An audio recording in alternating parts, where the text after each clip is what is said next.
I had hip pain and knee pain for the last 10 years. I was only 46 years old and I couldn't do the things that I loved to do. So when Larry first saw me, he really was, quite frankly, struggling with just daily activity.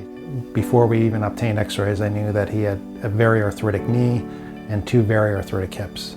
I had to make a change. My whole body was out of kilter.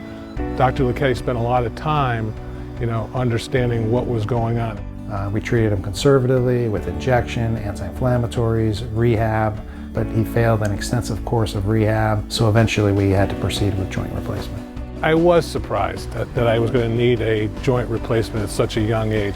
When I talked to Dr. Lucchetti, he told me it wasn't that unusual. He was very confident and optimistic that if I had the surgeries done, that I could return to the same active lifestyle that I enjoyed before.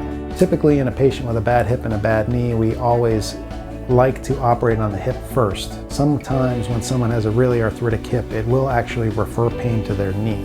My first left hip was done in January of 2014, and it wasn't soon thereafter, it was that spring that I had the left knee done. Typically the recovery for a knee replacement is much tougher than a hip replacement. The physical therapy after the knee was more difficult than the hip, but the people that I went to see at Coordinated Health Physical Therapy office were great. It's really a coordinated effort between Dr. Lucchetti and my therapist, and they did a great job in getting me back recovered. And in fact, 20 to 30 times that winter I skied. I was very confident that he'd do well.